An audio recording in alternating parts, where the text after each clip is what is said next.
33% des Sénégalais. Ils n'ont pas été déclarés à la naissance. Deuxième chose, on sait qu'au Sénégal, à peu près entre 70% des mariages ne sont pas déclarés.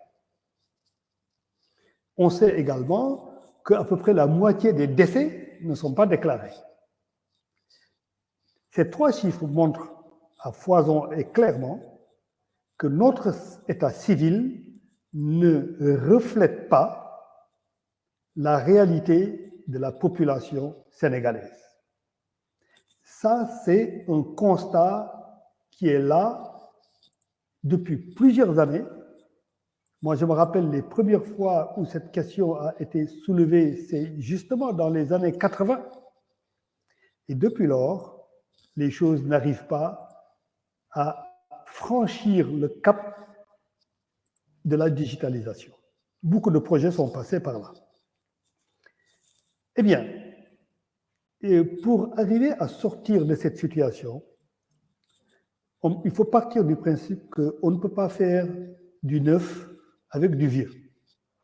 Cela veut dire que tout projet qui consiste à digitaliser les documents d'état civil tels qu'ils existent aujourd'hui est voué à l'échec. Pourquoi? Parce que les documents d'état civil d'aujourd'hui ne sont pas fiables. Tout le monde sait qu'il est parfaitement possible au Sénégal d'aller à un endroit, je dis ça très clairement, payer et avoir un nouveau papier. Donc il y a plusieurs personnes qui ont plusieurs identités au Sénégal. Parce qu'ils sont nés plusieurs fois, entre guillemets. Concrètement, comment ça se fait? On va dans un fichier d'état civil, dans un registre, on va au 31 décembre et on ajoute le nom de la personne avec le numéro séquentiel qui suivait.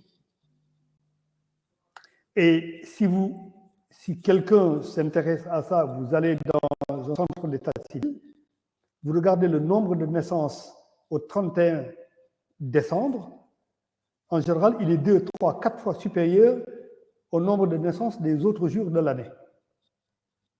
Cherchez l'erreur. Donc, bref, l'état civil n'est pas fiable.